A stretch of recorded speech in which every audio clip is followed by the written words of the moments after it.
Hello again, everybody, and welcome to another episode of Chippa in the third person. My video blog, video log style show that I started doing, and you guys seem to like it. Patreon.com/thechippa is me. I produce the Chipman Brothers Tangent, Creating Geeks podcast, the Talkbuster podcast, and Shooting the Shit with Chippa. 4 of those podcasts, you get 4 episodes a month. It's not necessarily always an episode of each of those shows, but no matter what, for about the past 5 months now, I've been delivering an episode a week. I think there's more than 70 episodes total of everything. Thank you guys so much.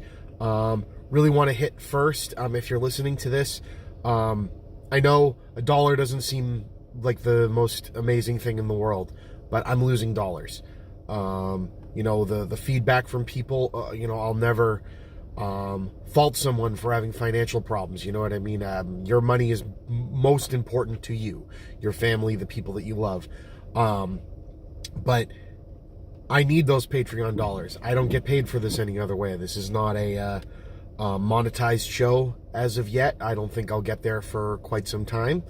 I might have to start looking at other options to get the money up on this, because producing 4 podcasts a month and the other content and stuff that I do, while it is fun, takes time. It takes time away from my wife, it takes time away from my 2 kids, it takes time away from my family. And again, this is my second job.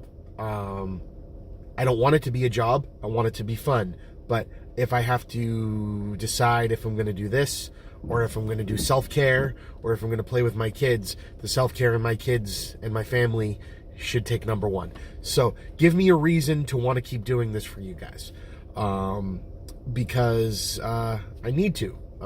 It's a creative outlet. I love it. And I really, really appreciate everybody. You know what I mean? Everybody always leaves great feedback. Love your content, but my financial situation changed. Love your content, which is great.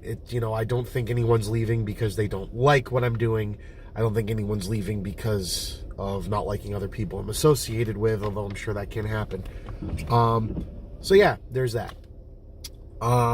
So today is the 2nd of May, 2019, and I'm not driving yet because I'm going to read some stuff. But I wanted to tell everybody first that there's going to be spoilers for Avengers Endgame in this. I should just have that spoiler warning at the beginning, because things pop into my head. I know I've done a lot of stuff about Endgame, but I really like it, and it's part of the general conversation. But also, when I did my video going through people's reactions, I had given people a Monday at midnight, or Sunday at midnight, and a couple people came in after the finish line, after the cutoff that I gave, but I still want to give their comments airtime. So that was kind of the point of this. And also, a really interesting take came up this morning, so I'm going to get into that. But before I get into the spoilers, so don't click off yet, the people that are going to see this and watch this, I want to tell you, back a couple months ago, on a 2-part episode of Shooting the Shit with Chippa, I had my friend Ryan Morrision, who was a guy I went to elementary school with, on, who was the writer, editor, and executive producer of the film Arctic. And Arctic was directed and co-written by Joe Penna, who goes as Mystery Guitar Man on YouTube and on Twitter. You may have heard of him. You probably have, actually. You probably have heard of him before you heard of me. I hope so, because he's awesome. His videos and everything he does on YouTube are great. They're very innovative. Him and Ryan play around with a lot of cool camera tricks, a lot of cool music, and stop motion and other things that are just great. They made a film called Arctic. The story, if you go back and listen to my interview with Ryan, is an incredible story of, how they ended up landing this movie, how they ended up landing Mads Mikkelsen, who we all love. The internet loves Mads, and Europe loves Mads even more than America. So this movie did great. It was a small movie, got a small release, but in the theaters that it did, it made its budget back in America, and from what I've heard, did a killing over in Europe, or the rest of the world, actually. Why am I talking about it? Because you can buy it now. On the 30th, it came out on Blu-ray, DVD, digital. Wherever you get these things, it's available. It got a big release. The special features sound like they're going to be great. Anytime you get to listen to Ryan or Joe talk about this movie, please consume everything. Go find Joe's YouTube video about the Skype call with Mads Mikkelsen, where he got to pitch the idea of the movie, and Mads took him on it. It's called The Skype Call That Changed My Life. I loved learning everything about this movie, and I loved watching this movie. This movie is one of my favorites of the year so far. It actually came out last year, officially, but came out in theaters this year in February. I got to see it. I loved it. I hope you guys get to see it. Please, I'll put the link to where you can buy it and link about the movie in the and links to the interviews I did with Ryan in the description on the YouTube video below. But please check out Arctic. It's a hell of a flick. If you love survival movies, if you love movies about the human condition, if you love movies that just have great acting, and if you love movies that don't look like they're a low-budget film, this movie projected on a big screen, you put it aside some of the best like big IMAX movies, the footage in this is just gorgeous, and the setting and the pacing and the tension is unparalleled. I absolutely loved it. Please, Arctic, directed by Joe Penna, written and directed, or co-written by Joe Penna and Ryan Morrision. Find it on Amazon, find it on digital, find a big screen to watch this thing on. Don't watch it on your computer screen. Find a big screen. It's a hell of a flick and a hell of a ride. So now on to the spoiler part of the conversation. Again, these are not leftover, but Avengers Endgame reactions I got after the fact of the video I recorded earlier in the week, and I wanted to give these people airtime. One, because it's my show and I can do what I want, and two, because it's interesting to have some takes that aren't necessarily 100% positive. I have been told by a lot of people that I do Twitter wrong. I try to be positive. I try to, if I have an alternate take from someone, not, call them names for having that alternate take, not necessarily thinking that they're wrong. If they don't have a take that hurts me, if they don't have a belief that affects me or changes a law so I can't do something, or makes other people, want to come after or hurt me or someone that I love, I have a tendency not to make someone a villain in that respect to me. So maybe I do it wrong.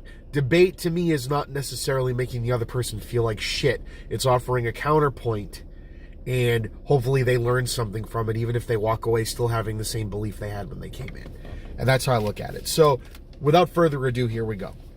At Jelly Lizzie on Twitter says Natasha and Gamora deserved better. Again, the movie hasn't been out a whole week, so I will leave that up to the imagination of the people who have seen the film. But I will try to comment on that without blowing a lot. Natasha, I feel, and that's Black Widow for people that don't know, and you'll hear more in my review with Geeks of Shields dropping this Friday, but you got to be a patron of theirs. So go over to patreon.com/geekswithshields, give them $1, and then you can hear me and them blabber on about Avengers Endgame. Give them $1, they'll get $1, they'll be psyched. And if you don't think a month's worth of their content or a month's worth of my content, if you aren't a patron of mine and want to become, isn't great, you can always opt out. It's the easiest subscription service in the world. It's not like Netflix, where they kind of fake you into paying for another month. It's very clear. Anyway, neither here nor there. So we all know, coming into this, it'll be a spoiler for Infinity War, that Gamora is sacrificed by Thanos to get the Soul Stone. You can probably imagine just from hearing that, with both of them being mentioned here, what might go down with Natasha, but I'm not going to go too far into it other than to say that I think Black Widow was given the best screen time as a character, screen time acting, screen time with emotion in this movie. She was given a lot of time to really be an integral part of the emotional background of the story. And her arc in this movie is pretty tragic, and I highly recommend seeing Endgame, of course, but I also think Natasha and Gamora deserved better. I'm not sure if they mean that it's rough what down with them, or if they think the movie could have given them more, or something else. So at Jelly Lizzie, if you're watching this, come into the comment section, because the comment section are spoiler warning in there too. And let's talk about it. I'd like to expound upon that more. But thank you for your comment, and always appreciated, and I'm glad you are being part of the conversation. At Political Smark says, Endgame was good, but not great. Okay, I can see people having a take like that. I got the same feeling watching WWE PPVs. I like the show, but wish the finish was more interesting rather than safe. I guess I can give it that, but did we really expect it to have an ending that didn't feel safe? I mean, I'd say it's pretty obvious to some that have heard that some characters don't come back, and not in the don't come back like they got snapped away and can be brought back later. I'm pretty sure there's some characters in this movie that aren't coming back. And to me, that's not safe. It's a superhero movie. I mean, they can always retcon, alternate timeline it, whenever they want. So, to me, it's the journey that's the most important. And I didn't think the journey to get there was safe. I think the journey to get there was surprising. I think things they did with characters were stuff that I didn't necessarily expect. But to each their own, and thank you for your feedback. Again, and just like I said with Jelly Lizzie, I offer you to come into the comments, go back and forth with me on Twitter about it. Let's talk about it. Thank you, guys. Now, this one is kind of the purpose for me focusing this back on Endgame this morning.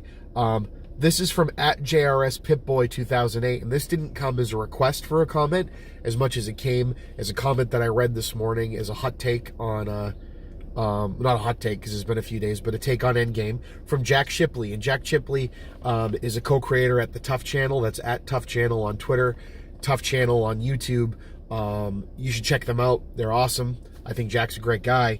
And Jack put something out this morning that I hadn't really thought about, and I commented on it with an alternate take, and we went back and forth, asked him if I could talk about it on my show, and now I'm going to talk about it on my show. So here we go. From Jack Shipley. The audience doesn't get a long enough time between the events of Infinity War and those of Endgame. And to be completely clear, the events of Infinity War kind of bleed into the beginning of Endgame.